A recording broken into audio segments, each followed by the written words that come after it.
अजून एक खुशखबर मुंबईतल्या नागरिकांना द्यावी लागेल की सरकार नागरिकांच्या समस्या असतील तर त्या दूर करण्यालाच प्राथमिकता देते।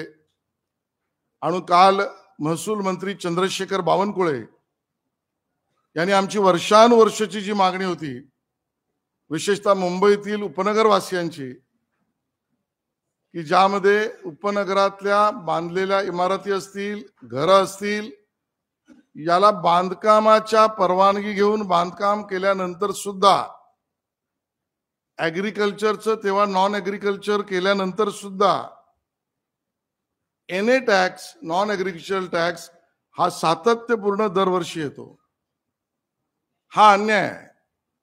मुंबई शहरात जर एनए टॅक्स नाही तर उपनगरात ज्यांनी एनए करून घेतल्यात, इमारती बांधल्यात, घरं बांधलेत, त्यांना एनए टॅक्स परंपरागत दरवर्षी लागणं हा भुर्दंड आहे, हा सोस आहे। आणि काल महसूल मंत्र्यांनी शासन निर्णय काढण्याचे निर्देश दिले आणि मुंबई उपनगरात आता एनए टॅक्स लागणार नाही। करोडोचं बर्डन, लाखो मुंबईकरांच्या डोक्यावरचं उपनगरातलं एनए टॅक्सचं सरसकट काढलं। ही महायुतीची भारतीय जनता पक्षाची उपनगरवासियांना, मुंबईवासियांना भेट आहे।